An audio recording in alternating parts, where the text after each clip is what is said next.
उन सीटों पर देखने से तो साफ लगता है कि बिल्कुल लोकलाइज्ड इलेक्शन होने वाला है। लोकल विधायकों के खिलाफ नाराजगी जबरदस्त है। मैं आपको कि सरकारी कर्मचारी हेमंत सरकार से खुश है, जो कि आमतौर पे यहाँ नहीं होते। खुश क्यों हैं? कमाने खाने की छूट है। पिछला सरकार में अधिकारी खुश थे? हमको नहीं लगता है। बिल्कुल नहीं। वो मतलब इस भ्रष्टाचार में लोकतंत्र हाँ, लोकतंत्र है। ऐसे नेताओं को जानता हूं कि जैसे ही माइक ऑन हो जाता है उखाड़ के फेंक देंगे, ये करेंगे वो करेंगे, और बाद में बोला कि हेमंत भैया कैसे हैं। हाँ। यही होता ही है। कैंपेनर बहुत नहीं, आपने जो बोला कि कल्पना कुछ करेंगी, उसी तरह से जयराम के प्रति भी यही उत्साह है कि वो भी कुछ कर लेगा। बिल्कुल। और जयराम ने विमर्श बदला है। हाँ, जयराम फैक्टर को कितना और कहाँ प्रभावी मानते हैं? नहीं, वो जीते कितना ये महत्वपूर्ण नहीं है, वो कितने पे किसको हरा रहे हैं ये महत्वपूर्ण है। बीजेपी के साथ इनका विवाद चल रहा था। बीजेपी पूछिए तो कि कोल्हान मुद्दे का कुछ असर है। हम गए थे वहां, बोला भैया चकुलिया ब्लॉक में तो इतना कमीशन ले रहा है कि क्या। Hemant Sharma, Shivraj Singh Chouhan, Modi, Obama, Biden, Trump, हाँ वो बहुत बड़ी समस्या। आपका रामगढ़ में भी भैवी जलाशय वाला जो ये सब चीज वहां इस बार खेल करेंगे मानकी मुंडा। कैंडिडेट सिलेक्शन बहुत मायने रखता है। हाँ, अरे चाकू क्या मारा होगा बहस करने में, एक मार दिया होगा तो चाकूबाजी मतलब क्या गैंगवार थोड़ी था। तो मीडियाबाजी भी हो जाता है। हाँ, वो मीडियाबाजी भी। और किन विषयों को वो झारखंड के राजनीतिक संगठन छोड़ दे रहे हैं? इसलिए मैं बार बार बोलता हूँ कि झारखंड को आंदोलनकारियों की नहीं, कारोबारियों की जरूरत है। नमस्कार, मैं रितेश कश्यप और आज हम लोग बैठे हुए हैं झारखंड के वरिष्ठ पत्रकारों में से एक पंकज प्रसून जी के साथ। झारखंड के चुनाव को लेकर के जो चीज़ें चल रही हैं, पूरे राजनीतिक स्थिति क्या है, सामाजिक स्थिति क्या है और आगामी चुनाव में क्या पोजीशन हो सकता है, इन सारी चीज़ों पे हम लोग चर्चा करेंगे। तो स्वागत है पंकज जी। तो झारखंड में आगामी चुनाव आने वाले हैं, तो आप पूरे प्रदेश में घूम चुके हैं, हम लोग भी घूम रहे हैं, देख रहे हैं। आपको क्या लग रहा है कि चुनाव में जो जनता है वो किन चीज़ों को देख करके वोटिंग करने वाली है? देखिए, मैं अब तक 22-23 एसटी रिजर्व सीटों पे घुमा हूँ जो आदिवासियों के लिए आरक्षित है। कुल 28 सीटें आरक्षित हैं। इसमें से मैंने 23 सीटों को देखा है, खुद जाके परखा है कि क्या है। उन सीटों पर देखने से तो साफ लगता है कि बिल्कुल लोकलाइज्ड इलेक्शन होने वाला है। लोकलाइज्ड मतलब कि उन्हें बिल्कुल अपने विधानसभा के बाहर दूसरे विधानसभा के मुद्दों से भी बहुत ज़्यादा मतलब नहीं है। हर विधानसभा के अपने मुद्दे हैं, उसको स्पेसिफिक टारगेट करके वो वोटिंग करेंगे। एसटी बहुल सीटों की मैं बात कर रहा हूँ, जहाँ पे मैं घुमा हूँ वहाँ ये एहसास हो। दूसरी बात यह है कि क्रोध का गुबार निकल चुका है। 2019 के विधानसभा चुनाव के पहले मैंने इसी तरह यात्रा की थी जी। मतलब रघुवर दास से एक तरह से नफरत टाइप का था वातावरण, खूंटी में पत्थलगड़ी वगैरह के चलते या फिर भूमि अधिग्रहण कानून के चलते, इन सब की वजह से। अभी मैं जाके देखता हूँ तो मैं ऐसा नहीं बोल रहा हूँ कि बिल्कुल खत्म ही हो गया, लेकिन हाँ, अब लोग हेमंत सोरेन पर चर्चा करते हैं। उनकी सरकार में क्या मिला, तो विधायक का परफॉर्मेंस क्या रहा, और कहाँ पे बालू ज़्यादा खपत हो रही है, नहीं अवैध खनन हो रहा है, ये सब चर्चा है। लेकिन मोटा मोटी आज भी आदिवासी तबके में अपेक्षाकृत हेमंत सोरेन का या फिर झारखंड मुक्ति मोर्चा का प्रभाव ज्यादा दिखता है। हाँ, लोकल विधायकों के खिलाफ नाराजगी जबरदस्त है। मैं आज ये बोल के जा रहा हूं, हेमंत सोरेन या कल्पना सोरेन या फिर झारखंड मुक्ति मोर्चा, इससे लेकर उतनी नाराजगी नहीं है। लेकिन जैसे ही आप विधायक की बात करने लगेंगे कि भूषण तिर्की ने कैसा परफॉर्मेंस किया, या भूषण बड़ा का कैसा परफॉर्मेंस था, या फिर जिग्गा मुंडा का कैसा था, तब लोग फिर रिएक्ट करना शुरू करते हैं कि अरे इतना ये नहीं किया, वो नहीं किया, मैं गया था ब्लॉक में तो कमीशन मांगता है। ये चीज़ें बहुत इंपॉर्टेंट है। अच्छा, झारखंड में जो ये अभी आपने कमीशन की बात की तो अचानक से मेरे दिमाग में आ रहा है ये झारखंड में पूरे 5 सालों में कमीशन खोरी में कितना इजाफा दिख रहा है आपको? देखिए, इजाफा या भ्रष्टाचार वहीं पर है, बोल रहा हूँ मैं। चुनाव लड़े जाते हैं परसेप्शन पे, जनता के बीच परसेप्शन क्या है इसके ऊपर। मैं ये नहीं कहूँगा कि क्या इजाफा हुआ क्या नहीं, लेकिन मैं उदाहरण समझा देता हूं आपको कि सरकारी कर्मचारी हेमंत सरकार से खुश है, जो कि आमतौर पे यहाँ नहीं होते। खुश क्यों हैं? कमाने खाने की छूट है। अच्छा, बिल्कुल, आप जैसे ऑफिशियल कोई नहीं बोलेगा, लेकिन जैसे ही आप पर्सनल बात थोड़ा शुरू कर दीजिएगा, हेमंत सरकार ठीक है, कैसे? तो बस कोई डर भय नहीं है, कुछ भी करो। हाँ, कुछ भी दो मैंने इधर से लो उधर दो, तो ये सुखी प्राणी है। हाँ। तो मुझे लगता है कि ब्यूरोक्रेसी हो गई, जो सरकारी कर्मचारी हो गए, कुछ हद तक हेमंत सोरेन के पक्ष में प्रभाव डालेंगे। अब किस तरह का प्रभाव डालेंगे? सांकेतिक भाषा है ये। तो ये तो कम से कम ये तो चुनाव आयोग फिर देखेगा इस चीज को। वो तो देखना ही पड़ेगा हाँ कि क्या है। अच्छा, कंपैरेटिवली अगर बात कीजिएगा कि पिछला सरकार में अधिकारी खुश थे? हमको नहीं लगता है। बिल्कुल नहीं।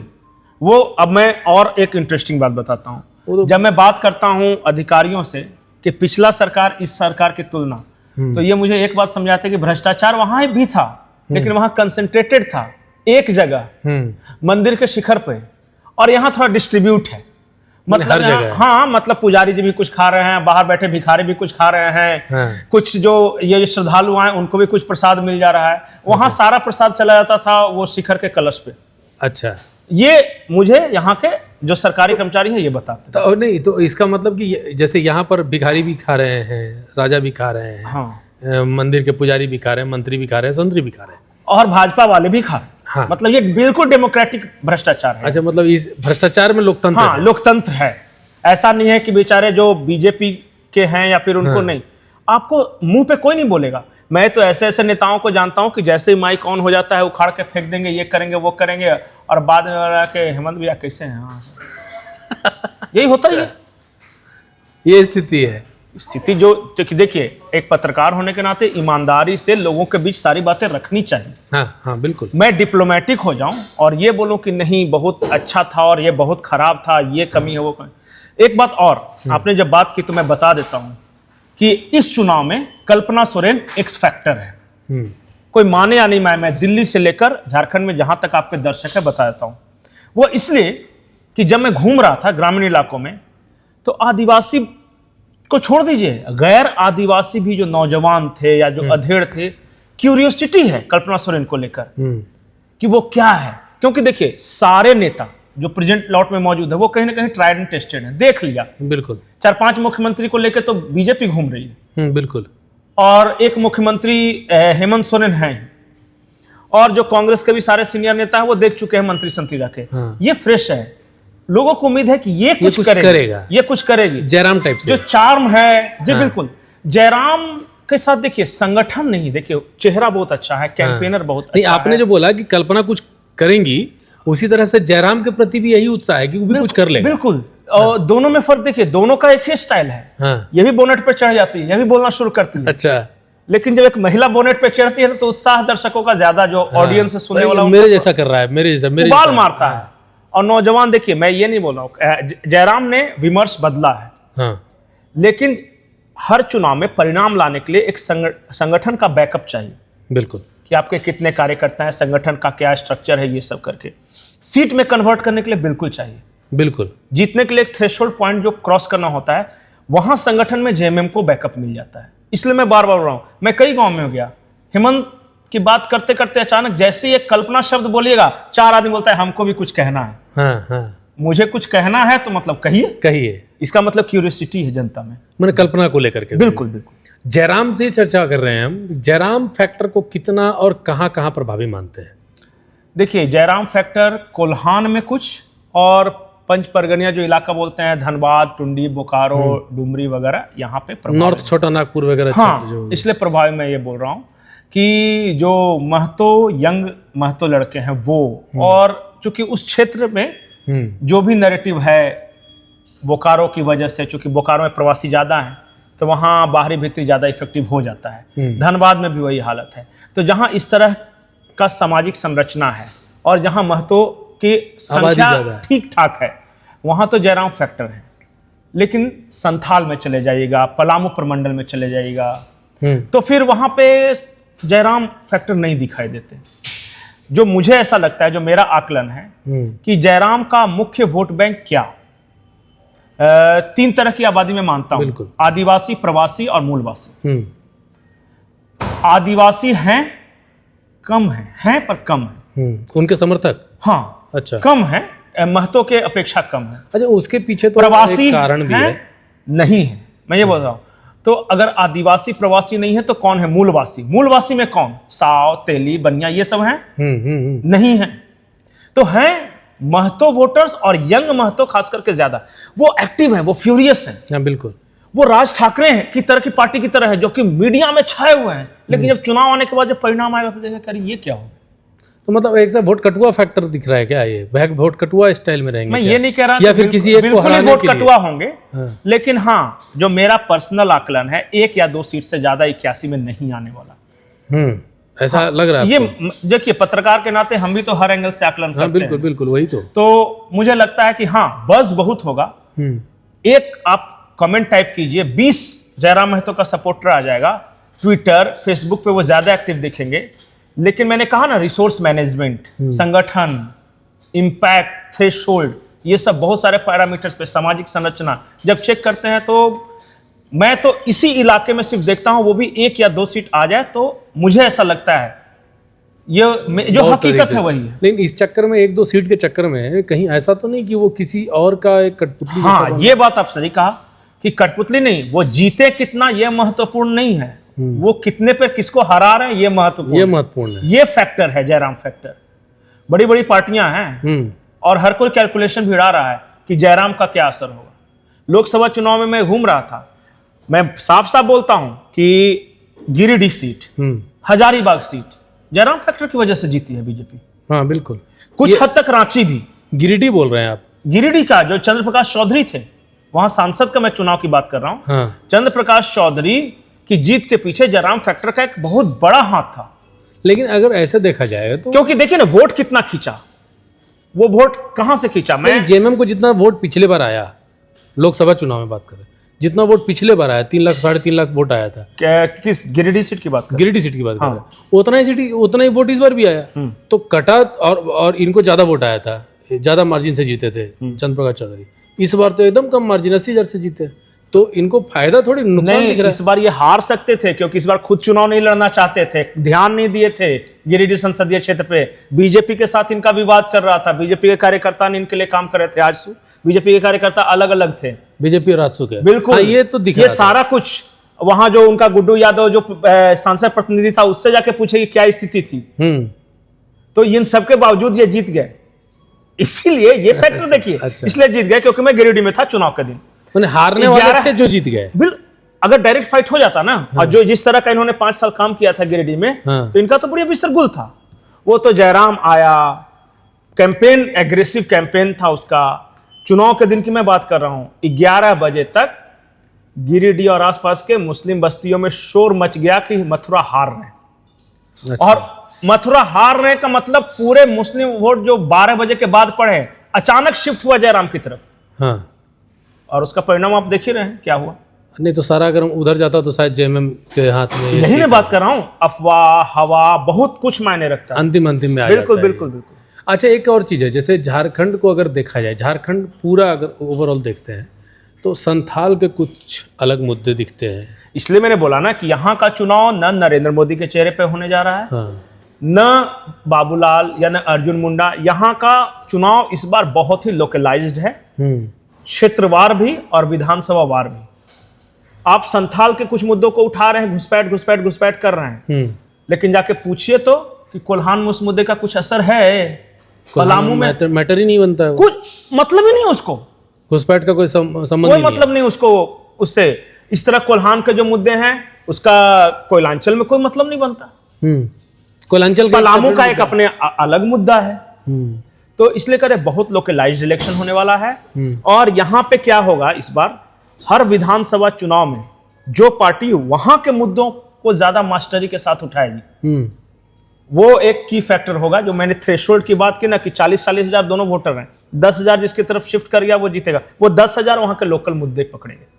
अच्छा। कहीं पानी का प्रॉब्लम है, कहीं पता चला कि 1-2 विधानसभा क्षेत्रों में घुसपैठ का ही मुद्दा है, कहीं पता चला कि क्षेत्रीय अस्मिता का मुद्दा आ जाता है, कहीं हो बहुल क्षेत्र में संथाल जीत गया, ये बड़ा मुद्दा ये है, भी मुद्दा है। बहुत तरह का मुद्दा है। अच्छा, एक कहीं चीज है। किसी विधानसभा क्षेत्र में जाएगा तो वहां बालू के अवैध तस्करी का मुद्दा है, कहीं वसूली है ब्लॉक में। हम गए थे वहां, बोला भैया चकुलिया ब्लॉक में तो इतना कमीशन ले रहा है कि क्या बोले, मन करता है कि उसको गोली मार। इस तरह का ये पब्लिक का है ना, वो रॉ आते हैं फिर वो बहुत ज्यादा पॉलिश नहीं बोलते हाँ, एक रॉ ही महीना से आता है घुमा रहा है। ज्यादातर। वो सब तो हम लोगों को फिर पॉलिश करना पड़ता है कि नहीं, हाँ, ये कि ये सब नहीं बताने के लिए। बोलना है। तो इस तरह के मुद्दे हैं, वहां जाइए, वहां पकड़िए कि उस विधानसभा क्षेत्र के क्या मुद्दे हैं जो इसे इफेक्टिवली उठाएगी। आप लाते रहिए ना, Hemant Biswa Sharma, Shivraj Singh Chouhan, Modi, Obama, Biden, Trump. हाँ वो खूंटी में कोई मतलब ही नहीं। आप जाके तमाड़ में लड़ा दीजिए, कोई दिक्कत नहीं है। हाँ, वहां तमाड़ में ये बोलिए कि आज तक अड़की ब्लॉक का कोई विधायक काहे नहीं बना, खाली बूंदवे तमाड़ का काहे बनता है। अच्छा, ये आप फिर जाके देखिए बात करके। एक मुद्दा हम समझ में आ रहा है, जैसे बाहरी भीतरी वाली बात हम कर रहे थे, तो बाहरी भीतरी तो ठीक है, समझ में आता था कि कोई उत्तर प्रदेश का है, कोई बिहार का है, कोई बंगाल का है और झारखंड का, ये बाहरी भीतरी समझ में आ रहा था। लेकिन अभी जो बाहरी भीतरी दिख रहा है, अच्छा ये गिरिडीह के है और चुनाव लड़ रहा है टुंडी में, ये बाहरी है। बाहरी भीतरी का फीलिंग जो इतना आ गया है, ये इसको आप कैसे देख रहे हैं? ये क्या ऐसा दिख रहा है आपको? नहीं, हम लोग को तो दिखा देखिए, कहीं। मैं बताता हूँ, हम भी घूमे हैं, यंगस्टर्स के भी ज्यादा दिखता है जो परीक्षा की तैयारी कर रहे हैं, या फिर जो कहीं हॉस्टल में किसी के साथ रह रहे हैं, या कहीं दूसरे राज्य में जाके काम कर रहे हैं। ये सब जो एक आदमी एक एज के बाद आ गया, या फिर महिलाएं भी जो प्रौढ़ हो गई, वो इस मुद्दे के आधार पर ठीक है, मुद्दा है, वो बातचीत करेंगे तो बोलेंगे कि ये है वो है, लेकिन इस पे वोट करते हैं या करती हैं ये जरूरी नहीं है। यंगस्टर्स में है, एक तबके में, यंगस्टर्स के एक तबके में वो ज्यादा वोकल इसलिए ज्यादा लगता है। जो आदमी नहीं बोल रहा है उसको लगता है कम है। देखिए, मैं ऐसा नहीं, और बहुत सारे क्षेत्रों में तो बिल्कुल नहीं। आप पलामू में चल जाइए, वहां कौन बाहरी भीतरी कर रहा है? ठीक है, बिल्कुल नहीं। आप चले जाइए ना, अच्छा बताइए, हजारीबाग, जमशेदपुर, रांची, धनबाद, बोकारो, ये सारे बड़े शहरों में चल जाइए, कितनी सीटें हो जाती है मिला के? 30-35 सीटें। कौन?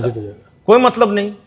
अब ऐसा थोड़ी है कि एक तबका ज्यादा शोर कर रहा है इसका मतलब ज्यादा बड़ा मुद्दा है, ऐसा नहीं। जनता के मुद्दे आज भी उनके अपने मतलब के मुद्दे हैं कि हाँ, नौकरी एक बड़ा मुद्दा है कि मेरे बेटे को नौकरी नहीं मिल रही, बाप भी परेशान है, बेटा भी परेशान है तैयारी करते करते। बेरोजगारी तो सब पूरे झारखंड नहीं, पूरे देश की बात है। उसके बाद ये लैक ऑफ अपॉर्चुनिटीज है, वो एक मुद्दा है कि झारखंड में करने को नहीं। आप सरकारी नौकरी कितना मारामारी देख रहे हैं, इसलिए कि बाकी नहीं सरकारी नौकरी मिलेगा तो करेगा क्या? बिल्कुल पलायन करेगा, दूसरे राज्य जाएगा।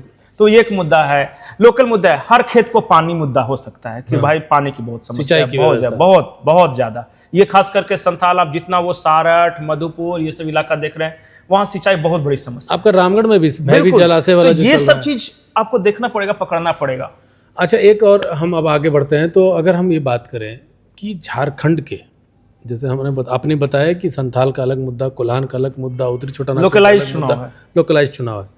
अगर हम इसको अलग अलग तरीके से देखें तो कोल्हान में बड़ा मुद्दा क्या हो सकता है? कोल्हान का पूरा, कोल्हान में मैं जहां तक घूमा ना, तो वहां एक तो बड़ा मुद्दा है अस्मिता।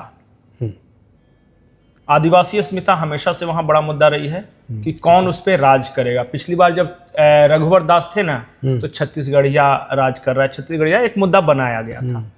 इस बार आए हैं, लेकिन मुझे इस बार लग रहा है कि चूंकि चंपई सोरेन भी आए, मधु कोड़ा, गीता कोड़ा भी आई, बाबूलाल मरांडी भी शामिल हो गए हैं, और भी कुछ आदिवासी नेता हैं, तो ये बहुत ज्यादा नहीं चलेगा। इस बार कोल्हान में चुनाव होगा बिल्कुल स्थानीय मैनेजमेंट। आप माइक्रो मैनेजमेंट की बात करते हैं ना, जिसका ज्यादा बढ़िया माइक्रो मैनेजमेंट होगा वही खेल खेलेगा। और ग्रामीण इलाकों में वहां इस बार खेल करेंगे मानकी मुंडा। वहां क्या बात चलेगी पता है? मनोहरपुर, जगन्नाथपुर में बात चले कि शाह कमीशन में 100 से ज्यादा माइंस बंद कर दिए। उड़ीसा में खुल गया, झारखंड में क्यों नहीं खुलवाए? हेमंत सोरेन क्यों नहीं खुलवाए? वहीं आप जाएंगे खरसावां में, तो बात होगा कि 2011 में कोल्हान का सबसे बड़ा अस्पताल की नींव डाली थी अर्जुन मुंडा ने। तीसरा टर्म हो गया इनका, अभी तक वो अस्पताल फंक्शनल क्यों नहीं हुआ? सबसे बड़ा अस्पताल था, मेडिकल कॉलेज एंड हॉस्पिटल था।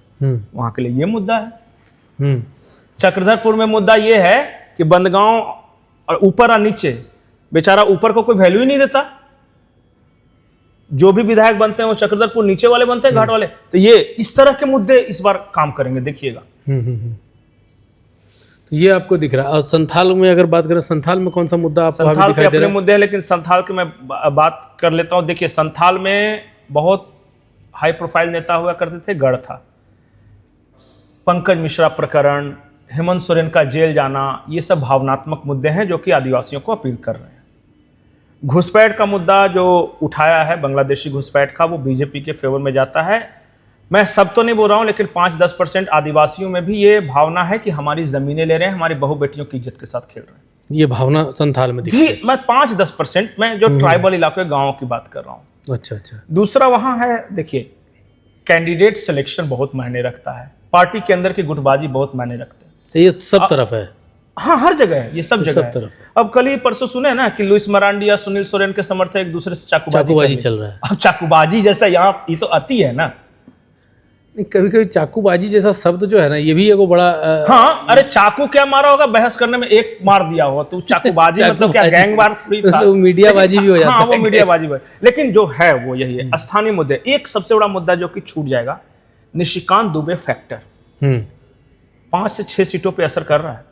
मतलब फैक्टर निशिकांत दुबे की सारठ में रणधीर सिंह से नहीं पड़ती, मधुपुर में राज पलिवाल से नहीं पड़ती, देवघर में वहां के विधायक से नहीं पड़ती, गोड्डा में अमित मंडल को हटाने के चक्कर में है, पोड़ैयाहाट में अपना विधायक देना चाहते हैं। ये सब ये है फैक्टर है, ये फैक्टर है।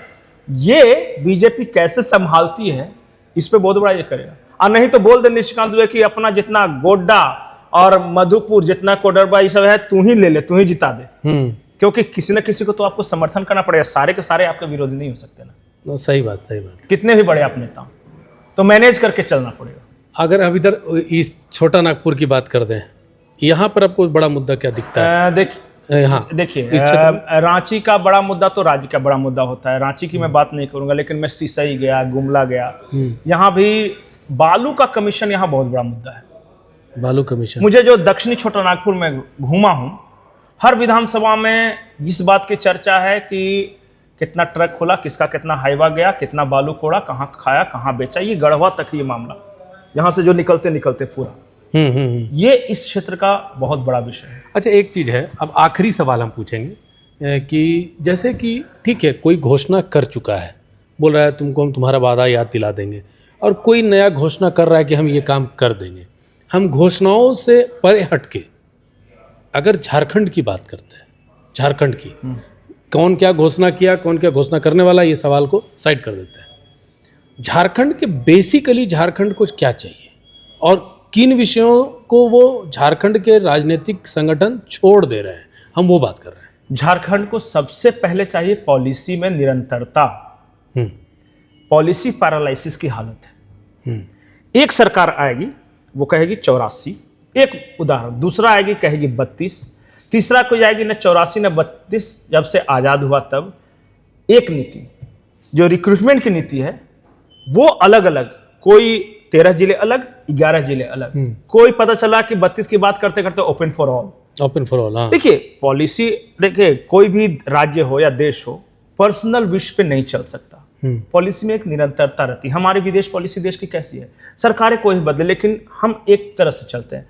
तो यहाँ भी सभी दलों को बैठकर, या फिर जो भी गणमान्य लोग हैं, बैठकर एक पॉलिसी तो बनानी ही पड़ेगी ना, कि पॉलिसी क्या है।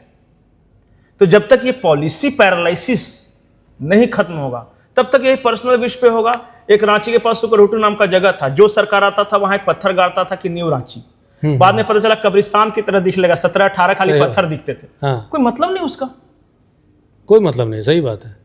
तो एक हमको जो मेरे नजरिए से क्या लगा कि बेरोजगारी का जो वो सारा कुछ लेवल है, सारा कुछ रिलेटेड है पॉलिसी से। स्पष्ट नीति का अभाव है। हाँ बिल्कुल, और कोई फैसला ही नहीं कर पाता कि फलाना नाराज है, फलाना। एक काम कर लो, अगर नहीं हो पा रहा है तो एक दिन सर्वदलीय बैठक बुला लो और 3 विवादित मुद्दे ले लो, नियोजन नीति, स्थानीय नीति, और यहाँ के जो सरकारी नौकरियों में जो भी है, आप बैठ जाओ 1 दिन, 2 दिन, 4 दिन, 5 दिन, 10 दिन एक हॉल में बैठ के अंदर जूता चप्पल जो करना है कर लो, लेकिन सब निकलो तो बोलो कि हमने लड़ाई झगड़ने के बाद ये फैसला किया, और सबका फैसला, ये सबका फैसला, इसको मुद्दा नहीं बनाना है। हाँ, उसके बाद क्या होगा ना कि लोगों का बहुत भला होगा, लोगों का भला इससे छूट जा रहा है। इस चक्कर में क्या हो रहा है, हमको जहां तक लग रहा है कि अगर लोग जो करना है करो ना भाई, लेकिन कुछ तो करो, लटका के तो मतलब 22-23 अगर साल ये भी एक कारण होता है ना कि जैसे हमको कुछ देना नहीं है, मान लीजिए इंडस्ट्रियल पॉलिसी भी बनानी पड़ेगी, यहाँ की एग्रीकल्चर पॉलिसी बनानी पड़ेगी, हर फील्ड में एक पॉलिसी फ्रेमवर्क तो हो कि हम इस रास्ते पे आगे बढ़ेंगे।